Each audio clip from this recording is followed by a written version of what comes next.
আজকে বাংলাদেশের কি হইছে, নিজেরা নিজেরাই কামড়া কামড়ি লেগে মানুষ মারে, কথা কোন ঠিক কিনা? কি জানে ধরলো, কি জানে হইলো, ওই জন্য দেখলাম দুই গ্রুপে লাগা সাইডটা নাই। যেই মার সন্তান মারা গেছে সে বুঝে সন্তান হারা ব্যথা কত, কথা বলেন ঠিক কিনা? আরে ভাই নিজেরা নিজেরা কামড়া কামড়ি লাগছেন কিসের জন্য? চেয়ারের জন্য। লাত্তি মারি চেয়ার, সেই ক্ষমতায় আপন ভাইয়ের রক্ত ঝরাতে হয়, সেই ক্ষমতা আমরা চাই না, কথা বলেন ঠিক কিনা? রক্তের রাজনীতি বন্ধ করো। মুখ দেখাইতে পারি না লজ্জায়, সারা বিশ্ব আমাদেরকে কিভাবে তুলে ধরছে। আপন নাই পর নাই, স্বার্থের জন্য মানুষকে বলি করে দেওয়া, মানুষকে মেরে ফেলা। আমরা মুখ দেখাইতে পারি না তোমাদের এই সমস্ত চরিত্রের কারণে, কথা বলেন ঠিক কিনা?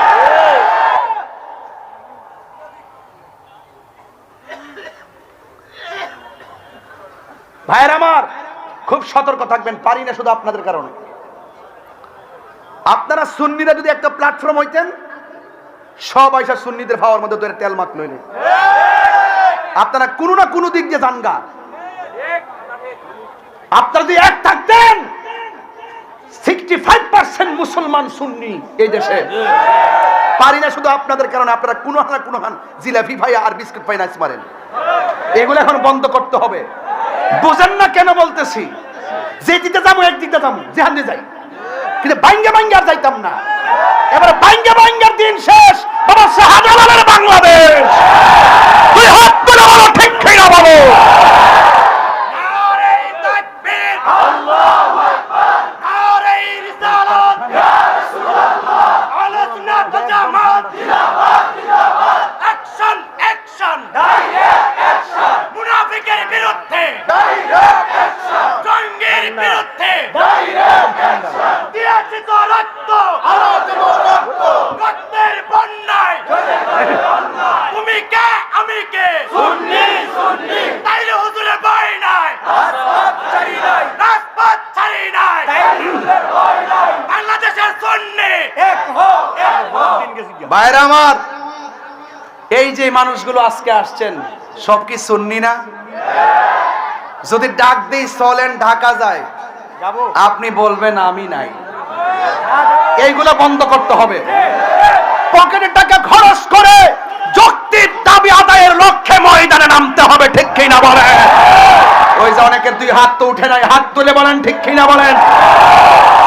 আমরা কি আগের মতো থাকবো? আগের মতো আমরা বিচ্ছিন্ন থাকবো না, আমরা সব ঐক্যবদ্ধ হব, কথা বলেন ঠিক কিনা বলেন? এক থাকবেন।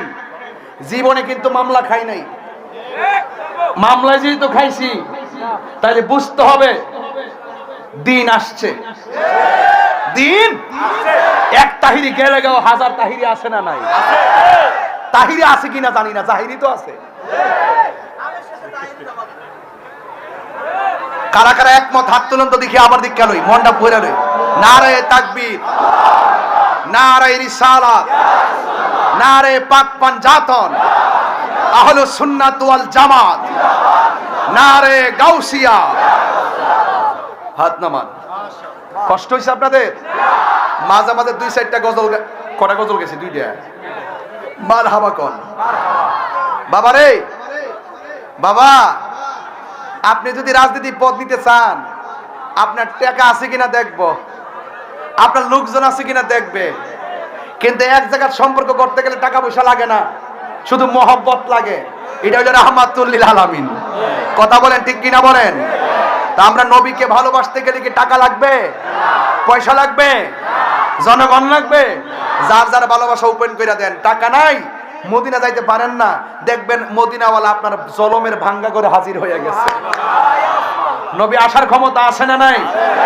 আল্লাহ বলেন বন্ধু, এরা গোপনে একটা মিটিং করছে। কি করছে?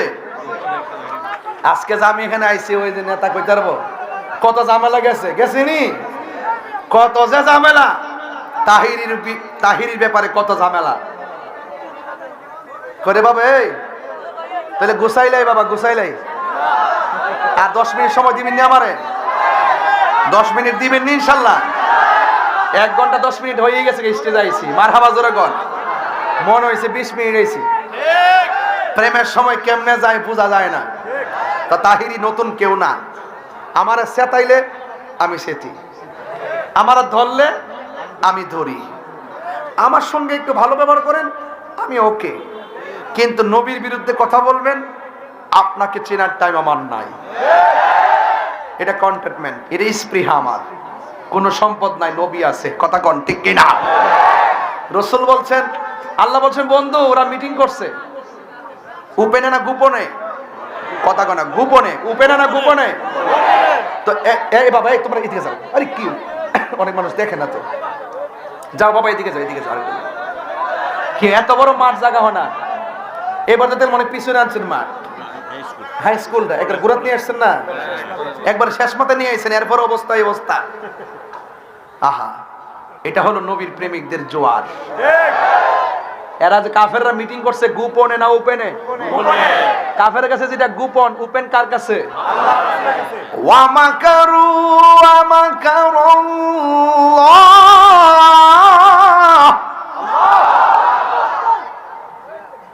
তেলাওয়াতটা করব? ওয়াল্লাহু খায়রুল মাকিরিন।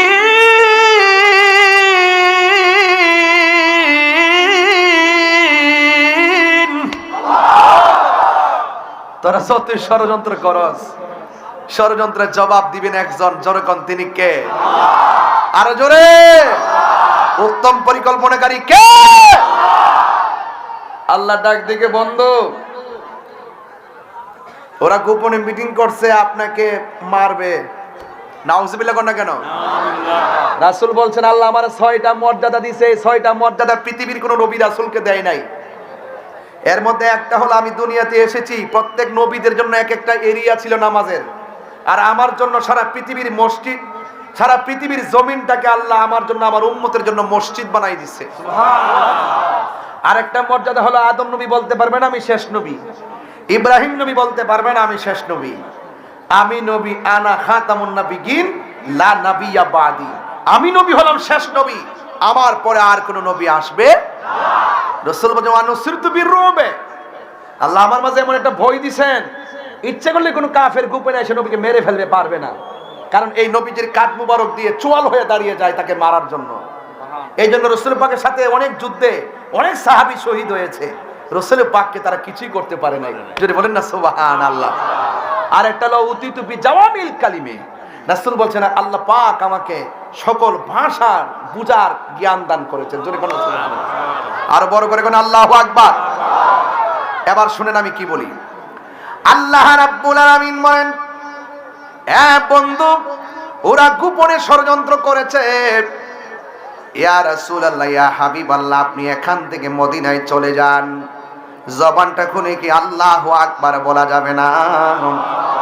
আল্লাহ অর্ডার করেছে, আমার নবী যারা অত্যাচার করেছে তাদের সঙ্গে যুদ্ধের ঘোষণা করে নাই, আমার নবী আল্লাহর অর্ডারে মক্কা থেকে মদিনায় চলে যাবেন। দেখবেন কেমনে শান্তি নবী আনেন, বিনা রক্তপাতে, বিনা যুদ্ধে নবী শান্তি কেমনে নাজিল করেছেন। জোরে কোন সুবহানাল্লাহ।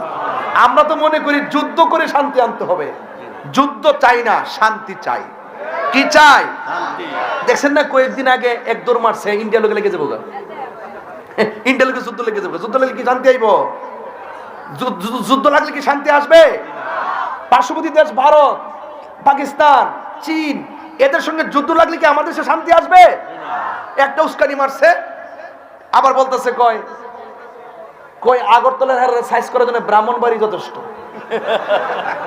এটা হলো পাতলা কথা। এগুলো কি কথা? পাতলা কথা বলা যাবে না। রাষ্ট্রের অস্থিতিশীল, রাষ্ট্রকে অস্থির করতে গিয়ে পাতলা কথার দ্বারা যদি রাষ্ট্র অস্থিতিশীল হয়ে যায়, এই সমস্ত কথা বলা যাবে না। আমরা যুদ্ধ চাই না। আমার প্রশ্ন হলো, যদি কেউ শহীদ চায়, এই বাংলাদেশের 1 ইঞ্চি মাটি নেওয়ার ষড়যন্ত্র করে, শুধু আপনি একা কেন, সবাই মিলে তার বিরুদ্ধে দাঁড়িয়ে যাব। আর হুদহুদে আপনি গায়ে পয়লা যায় যুদ্ধ করবেন, এত কামরা কি লেগে? এই কামরা কামড়ি বন্ধ করেন। দেখছেন না 2 দিন নাচছে, এরপর আবার গরম হয়ে গেছে গা। এগুলো হলো বাংলাদেশের মানুষকে বেকুব পাইছে, হুজুকে বাঙালি হয়ে গেছে গা সব। এগুলো বলা যাবে না। আমরা আমরা আমাদের দেশকে আমাদের মতো করে সাজাবো, কথা বলেন ঠিক কিনা? সকল দেশের সাথে আমরা বন্ধু সুলভ আচরণ করব, কিন্তু কোন দেশ যদি আমাদের উপরে যদি মাথায় চড়ে বসে দাদাগিরি কিংবা বাবুগিরি করতে চায়, সেখানে আমরা তাকে প্রশ্রয় দিব না, কথা বলেন ঠিক কিনা? এইগুলো হলো রাজনীতির সিস্টেম। রাজনীতি আমি এমন পছন্দ করি না, এগুলো সিস্টেম। গায়ে পড়ে ঝগড়া বাঁধাবেন না, যুদ্ধ কখনো শান্তি আসে না, আনে না। আল্লাহ বলছেন বন্ধু আপনি চলে যান, ওরা ষড়যন্ত্র করতেছে আপনাকে মেরে ফেলার জন্য। তো হুকুম করছে কে? ঠাস করে আমার নবী মৌলা আলী রাদিয়াল্লাহু তাআলা কে ডাক দিয়ে, আলী গো, আমি তো রাত্রে একদিন জামুগা, আমি যখন চলে যাব আমার বিছানার মধ্যে আপনি শুয়ে থাকবেন, সুবহানাল্লাহ বলবেন না? আর ওই দিক দিয়ে সিদ্দিক আকবর বলছে, আবু বকর আমাকে তো আল্লাহ অর্ডার করেছেন চলে যাওয়ার জন্য, আমি তো চলে যেতে হবে। সিদ্দিক আকবর বলতেছেন, ইয়া রাসূলুল্লাহ আপনি কি আপনার ইচ্ছায় যাচ্ছেন নাকি আল্লাহর ইচ্ছায়? কয় আল্লাহর ইচ্ছায়। কয় আল্লাহর ইচ্ছা যদি যাইয়া থাকেন আমি বাধা দিব না, তবে আপনি রসুলকে দেখলে আমার 7 দিনের ক্ষুধা দূর হয়ে যেত। ইয়া রাসূলুল্লাহ, ইয়া হাবিবাল্লাহ, নবী গো, ও মায়ার নবীজি, আপনাকে একদিন দেখলে ক্ষুধা লেগে যেত, আপনাকে দেখলে আমার 7 দিনের ক্ষুধা দূর হয়ে যেত গো নবী। ইয়া রাসূলুল্লাহ, ইয়া হাবিবাল্লাহ, আমি কেমনে থাকবো? আবু বকর সিদ্দিক রাদিয়াল্লাহু তাআলা আনহুর চোখের পানি দেখে আমার নবী ডাক দিয়া বলে, আবু বকর, ও আবু বকর চিন্তা করো না, আমি নবী যেই দিন যাব তুমি আবু বকরকে সাথে করে নিয়ে যাব। আমার নবীর সঙ্গী হইতে যাইয়া সিদ্দিক আকবর ভালোবাসা দিয়েছেন, আমার নবী সিদ্দিক আকবরকে কোলে নিয়েছেন। একদিন রাতের বেলা আমার নবী ঘর থেকে বের হলেন, আর হযরতে মৌলা আলী রাদিয়াল্লাহু তাআলা আনহু বিছানার মধ্যে সুন্দর করে শুয়ে গেলেন। আল্লাহর হাবিব সাল্লাল্লাহু তাআলা আলাইহি ওয়াসাল্লামের বিছানায় যখন হযরতে আলী রাদিয়াল্লাহু তাআলা আনহু শুয়ে গেলেন, কাফেররা যে ঘরে ঢুকবে সেটা আলী রাদিয়াল্লাহু তাআলা আনহু জানে, কাফেররা যে নবী মনে করে সিদ্দিক আকবরকে মেরে ফেলতে পারে এটাও জানে। হযরতে মৌলা আলী রাদিয়াল্লাহু তাআলা আনহুকে জিজ্ঞাসা করা হয়, আলী গো, আপনি যে নবীর বিছানায় শুয়ে রইলেন, আপনি মুখের মধ্যে অনেকগুলো কাপড় দিয়ে শুয়ে রইলেন, কাফেররা যদি আপনি আলীকে নবী মনে করে মেরে ফেলতো তাইলে আপনি কি করতেন? হযরতে মৌলা আলী রাদিয়াল্লাহু তাআলা আনহু ডাক দিয়া বলেন, নবীর প্রেমিকের দল, তোমরা আমাকে বলতেছো আমাকে নবী মনে করে ওরা যদি মেরে ফেলতো আমি কি করতাম? কিন্তু না না, আমি তো এই কথা একটা বারের জন্য চিন্তা করি নাই। আমার নবী যখন হিজরতের জন্য রওনা দিয়েছে, আমার নবী আমাকে বলেছেন, হে আলী রে, তুমি আমার বিছানায় শুয়ে থাকো, অতি শীঘ্রই তোমার সঙ্গে আমার দেখা হবে সোনার মদিনায়। আর জোরে জোরে কন্যা আল্লাহু আকবার। আমার নবী যখন বলছে আমার সঙ্গে নবীর দেখা হবে মদিনায়, আমি আলীর বিশ্বাস হলো নবীর সঙ্গে মদিনায় দেখা হওয়ার আগে পৃথিবীর কোনো মানুষ আমাকে মারতে পারবে না। এটা হলো সাহাবায়ে কেরামদের বিশ্বাস, কথা বলেন ঠিক কিনা? আর ওই দিক দিয়া আমার নবী রাতের বেলা যেই মাত্র চলে গেছে সিদ্দিক আকবরের বাড়িতে, যাইয়া ঘরের মধ্যে যখন টোকা দিয়েছে, এইভাবে আমার নবী টোকা দিলে ফাকরা আল বাব, দরজার মধ্যে যখন টোকা দিলেন, আমার নবী বলছি, ইয়া আবু বকর, যেই মাত্র সিদ্দিক আকবরকে ডাক দিয়েছেন, আমার নবীর ডাকটা শুই না সিদ্দিক আকবর ঠাস কইরা দরজাটা খুললা বলে, লাব্বাইক ইয়া রাসূলুল্লাহ, লাব্বাইক ইয়া রাসূলুল্লাহ। আমি বুঝাইতে চাইতেছি নবীরে কেমনে ভালোবাসা লাগে রে বাবা। এবার আমার নবী ডাক দিয়ে কই, হে আবু বকর, তোমার আমি আজকে বলি নাই যে আমি আসবো, এমন ভাবে দাঁড়ায় রইছো যেন মনে হয় আমি নবী আগেই বলছি আজকে আসবো। হে আবু বকর, এত রাত্র হয়ে গেছে, আমি এত আগে বলেছি আমি একদিন রাতে যাব, আজকে রাতের বেলা যে যাব আমি তো তোমারে কিছু বলি নাই, আমি যে তোমাকে ডাকটা দেওয়ার সাথে সাথে তুমি দাঁড়ায় গেলা। হে আবু বকর, তুমি কি ঘুমাও নাই? সিদ্দিক আকবর ডাক দিয়া বলে, ইয়া, এই আল্লাহু আকবার জোরে হবে, সিদ্দিক আকবর ডাক দিয়া বলে, ইয়া রাসূলুল্লাহ, নবী গো,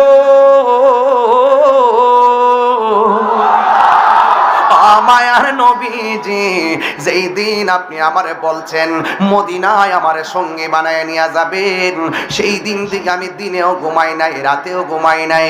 ইয়া রাসূলুল্লাহ, নবী গো, আপনি আমাকে একটা ডাকের বেশি দুইটা ডাক দিলে যদি আপনি নবী কষ্ট পান, আল্লাহ কষ্ট পাবে।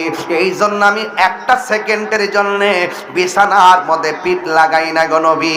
এই কথা বলার পরে আমার নবী বলছেন, হে আবু বকর, আর দেরি করা যাবে না, কাফেররা বের হয়ে গেছে, রাতের অন্ধকারে আমরা রওনা দিয়ে দিব। সিদ্দিক আকবর নবীর পেছনে পেছনে যায়, আমার নবী সামনে সামনে যায়। আমার নবী যখন সামনে যায়, ওই মুহূর্তে আমার নবীকে সিদ্দিক আকবর ডাক দিয়ে বলেন, ইয়া রাসূলুল্লাহ, এতক্ষণ আমি আপনার পিছনে গিয়েছি, এখন একটু আপনার সামনে আমি যাব। আমার নবী বলে, আবু বকর, তুমি কি জানো না নবী রাসূলদের অগ্রগামী হওয়া যায় না, নবী রাসূলদের সামনে জোরে কথা বলা যায় না, তুমি কেন আমার সামনে যাইবা? ইয়া রাসূলুল্লাহ, নবী, সামনের বাড়িটা একটা কাফেরের বাড়ি, ওই কাফেররা তো আপনাকে তালাশ করতেছে, যদি আপনার রাস্তার মধ্যে দেখে বলায় কাফের বাড়ি থেকে আপনার সিনা মুবারকের বরাবর ওরা তীর মেরে আপনাকে আঘাত করতে পারে। ইয়া রাসূলুল্লাহ, নবী, আপনার সামনে আমি থাকতে চাই, একটা বুঝি না, দুইটা বুঝি না, যত তীর আসে আমি আবু বকরের সিনার মধ্যে নিয়ে নিব, কিন্তু আপনার বদন মুবারকে একটা তীরের আঘাত আমি লাগতে দিব না। এইভাবে যাইতে যাইতে অনেক দূর পর্যন্ত গিয়েছে। হঠাৎ করে আমার নবী, আপনার নবী, একটা গুহার ভিতরে আমার নবী গিয়ে ঢুকলেন। গুহার মধ্যে ঢোকার পরে সিদ্দিক আকবর বলেন, আমি দেখলাম গুহার ভিতরে অনেকগুলা গর্ত দেখা যায়, প্রত্যেকটা গর্তের মুখের মধ্যে একটা করে সাপ দেখা যায়। আমি দেখলাম শুধু গুহার মুখ আছে, পিছন দিক দিয়ে গুহার কোনো রাস্তা নাই, ডানে রাস্তা নাই, বামে রাস্তা নাই, এমন একটা গুহা আল্লাহ আমারে সুযোগ দিছে। ওই গুহাটা দেখার জন্য আমি গিয়েছিলাম রে বাবা। ও বন্ধু রে, ও জনমের বাবা, এই ওয়াজটা কেন করতেছি জানেননি? এই কিশোর বয়সের পোলাপানগুলা ইতিহাস সম্পর্কে জানে না, এদেরকে ইতিহাস জানাইতে হবে, এদেরকে ঘটনা জানাইতে হবে। মুরব্বীরা জানলেও ছোট্ট পোলাপানদেরকে জানাইতে হবে, কারণ এরাই তো আগামী দিনের ভবিষ্যৎ। কথা বলেন ঠিক কিনা? ওই সিদ্দিক আকবর গুহার ভিতরে যখন ঢুকছে, আমার নবী, আপনার নবী রাহমাতুল লিল আলামিন ডাক দিয়ে বলে, আবু বকর, আমার একটু ক্লান্তি লেগেছে, আমি একটু আরাম করব। সিদ্দিক আকবর নবী পাককে এই হাঁটুর মধ্যে, এই উরু মুবারকের ভিতরে আমার নবীর বালিশ বানায়া দিছে। জোরে জোরে কি আল্লাহু আকবার বলা যাবে না? হায় হায় রে, কেমনে ওয়াজটা বোঝাইতাম, ভালোবাসা কারে কয়। সিদ্দিক আকবর দেখতেছেন প্রত্যেকটা মুখের মধ্যে সাপ, এই সাপগুলা যেন নবীরে সুবল দিতে না পারে, নিজের কাপড়গুলা দাঁত দিয়ে কামড়ায় কামড়াইয়া, সিরা সিরা গেঞ্জি পাঞ্জাবি সিরা সিরা প্রত্যেকটা মুখের মধ্যে কাপড় লাগাইয়া দিছে, আমার নবীকে যেন কামড় দিতে না পারে, এ বন্ধুরে, যেন কোনো অনিষ্ট করতে না পারে। ওই মুহূর্তে আমার নবী, আপনার নবী রাহমাতুল লিল আলামিন ঘুমাইতাছে, আর গায়ের কাপড়গুলা সিরা সিরা একেবারে মুখের মধ্যে বন্ধ করে দিল, সব ছিদ্র বন্ধ করছে, সাপ যেন সুবল দিতে না পারে, দংশন করতে না পারে। আমার নবী তো আরাম করতেছে, ওই মুহূর্তে একটা ছিদ্র বাকি রয়ে গেছে, এই ছিদ্রটা সিদ্দিক আকবরের একটা পা দিয়া ওই ছিদ্রটারে বন্ধ করলো। যেই মাত্র পা দিয়া ছিদ্রটা বন্ধ করলো, আমার নবী ঘুমাইতেছেন। আপনারা জবান খুলে বলেন, নবীর চক্ষু যদিও ঘুমায়, অন্তর চক্ষু খোলা আছে না নাই? আমার নবী তো সব জানে। আমার নবী, আপনার নবী, হাইরে, তুমি আমি ঘুমাইলে ওযু ভাঙ্গা যায়, নবী ঘুমাইলেও ওযু ভাঙ্গে না, কারণ আমার নবী কারো মতো না। ও বন্ধু বন্ধু বন্ধু রে, আমার নবী, আপনার নবী যখন ঘুমাইতেছেন, হঠাৎ করে নবীর গাল মোবারকের ভিতরে, গাল মোবারকের ভিতরে, গাল মোবারকের ভিতরে আবু বকর সিদ্দিক রাদিয়াল্লাহু তাআলা আনহুর চক্ষু মোবারকের একটা ফুটা পড়ছে। আমার নবী, আপনার নবী যখন ঘুমটা ভেঙে গিয়ে ডাক দিয়ে, ইয়া আবু বকর, তোমার চেহারাটা কালো কেন দেখা যায়, তোমার চেহারাটা মলিন মলিন কেন দেখা যায়? সিদ্দিক আকবর বলেন, নবী গো, ও ও মায়ার নবীজি আপনি ঘুমিয়েছিলেন, এই দিক দিয়া একটা ছিদ্র ছিল, এই ছিদ্রটার আমি পা দিয়া বন্ধ করলাম। ওই জায়গার মধ্যে একটা সাপ ছিল, এই সাপটা আমার পায়ের মধ্যে সুবল দিছে। এই ব্যথাটা পা থেকে হাঁটু, হাঁটু থেকে কোমর, কোমর থেকে অল বডি পর্যন্ত সাপের ব্যথা ছায়া গেছে। এই ব্যথা তীব্র হয়ে যাওয়ার পর আমার চেহারাটা কালো হয়ে গেছে। ইয়া রাসূলুল্লাহ অন্য কিছু না। আমার নবী ডাক দিয়ে কি আবু বকর এত ব্যথা তুমি সহ্য করলা, আমারে কেন ডাক দিলে না গো? ইয়া রাসূলুল্লাহ আমার ব্যথার চাইতে আমার কাছে আপনার আরামটা বেশি মূল্যবান। এবার আমার নবী বলে ও আবু বকর কোন জায়গায় তোমার দংশন করছে? এবার সিদ্দিক আকবর পাটা দেখাইলো। পাটা দেখানোর পর আমার নবী আপনার নবী রহমাতুল লিল আলামিন এই নিজের থুতু মুবারকটারে, আরে কেন তাহিরি নবী নবী করে, দুলাল প্রধান কেন নবী নবী করে, আর আমার শাল মজুর কেন নবী নবী করে, শাহপুরে দরবারে পিসাব কেন নবী নবী করে? আরে তোমরা আমার নবীরে আমরার মতো লইয়া নাচতেছ। নবীর থুতু মুবারক তো আমাদের মতো না, নবীর খাম মুবারক আমাদের মতো না, নবীর ছায়া মুবারক, নবী পাকের প্রস্রাব মুবারক আমাদের মতো না। ও যুবক আমার নবী হলো বেনজির বেমিসাল, সৃষ্টি জগতে কাহার সঙ্গে নবীর কোনো তুলনা।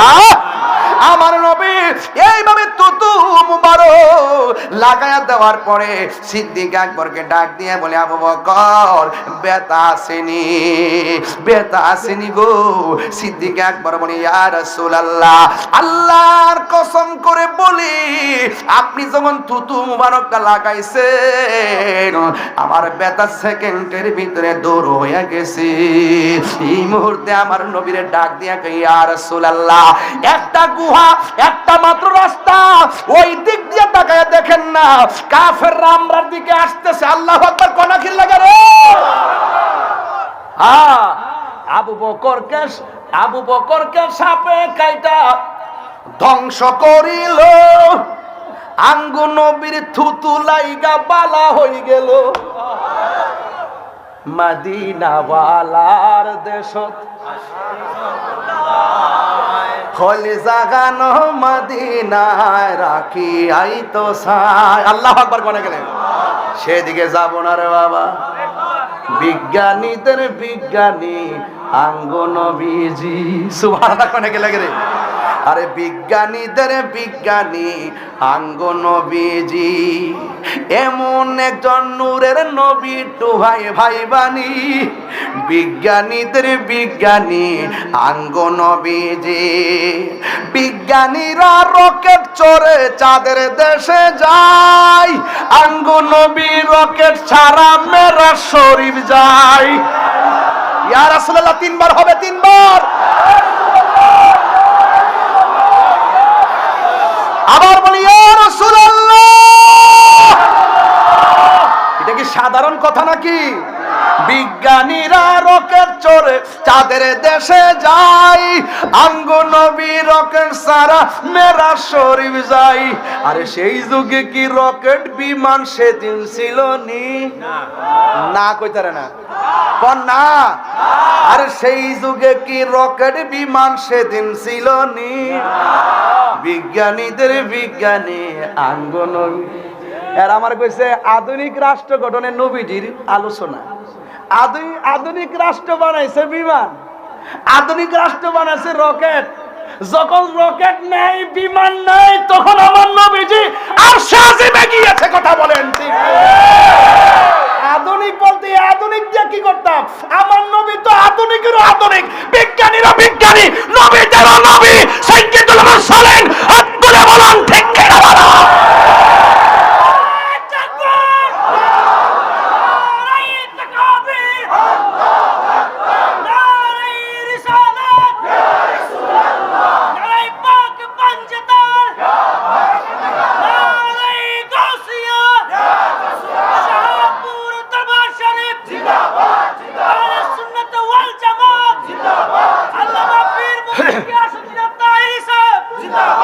মারহাবা কর না, মারহাবা। বাজান আমি কিন্তু বেশি চিল্লাই দিকে আমার কষ্ট নেন না আপনারা। আমার যখন ৭৬টা জায়গা এরা আমার নবীর শান আজমত কি বুঝে? এরা বুঝাই যে নবী বিয়ে করছে, আমরাও করছি। নবী ঘাটে ঘাটে যা, বাজারে যা, আমরাও যাই। আরে বেটা নবী আমকানে গেছে, আর সাজে গেছে, তুই যা। ইডাতে হস, হিডাতে হস না। এইটার নাম হইল ডাব্লিউ। এটির নাম কি? ডাব্লিউ। এদেরকে বুঝাইবার জন্য আমরা এক্স ওয়াই জেড। কথা কোন ঠিক না বেঠি? আবু বকরকে সাপে কাইডা কষ্ট হইতেছে, ধ্বংস করিল।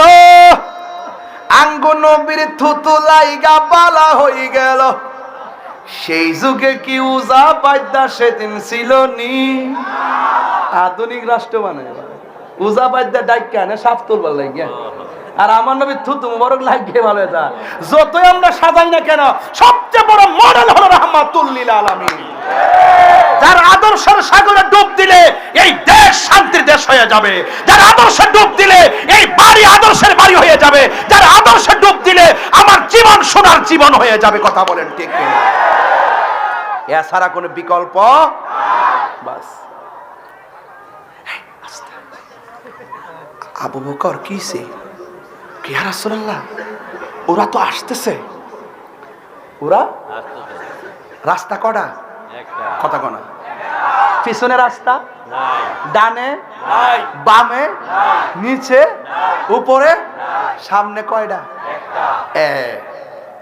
রাসূল বলছেন ইয়া আবু বকর লা তাহজান ইন্নাল্লাহা মা'ানা। সুবহানাল্লাহ। আবু বকরের খুশি কি এমন খুশি, যাক ইয়া রাসূলুল্লাহ আলহামদুলিল্লাহ। কেন খুশি? রাসূল বলে নাই যে ইন্নাল্লাহা মাই, আমার সাথে আল্লাহ আছে, তোমার মরণ হইব। যখন কইছে ইন্নাল্লাহা মা'ানা, আমাদের সাথে আল্লাহ আছে, তো সিদ্দিক আকবর বুঝা বলেছে আমি আবু বকর নবীর সঙ্গে নিরাপদ। আর বড় করে বলে না সুবহানাল্লাহ। এগুলো তাফসীর করে ভালো করে গাটলে বোঝা যায় আর কি। আবু বকর চিন্তা করো না, ঠিকই কাফেররা আসছে নবীরে। ওই আসলে এখানে আসলো নইলে, এখানে আসার একটা কারণ আছে। নবী যে রাস্তা দিয়ে হাইটেছে, ওই পাথর মুবারক, পাথরে যে কদম মুবারক গুলো দিছে না, এই পাথরগুলো তুলার মতো নরম হয়ে স্যান্ডেলের মতো দাগ পড়ে গেছে। যেই মাত্র গুহার কাছে আসছে, একটা এটার ভিতরে নিশ্চিত নবী আছে। আর একটাকে তুই কি পাগল হইছ? এটার ভিতরে নবী থাকলে সামনে দিয়ে মাকড়সা ফিরে এসে দেয় না, মনে অনেক দিন ধরে এটার ভিতরে মানুষ ঢুকে না। সুবহানাল্লাহ কইছেন না? আরো বড় করে না সুবহানাল্লাহ কোন না কেন? রক্ষা করার মালিক কে? আরো বড় করে কে? সিদ্দিক আকবর বলেন দেখলাম গুহায় ঢোকার পরে পিছন দিক দিয়ে রাস্তা নাই, একটু পরে তাকায় দেখি আমার আল্লাহ বিশাল বড় রাস্তা কইরা দিছে।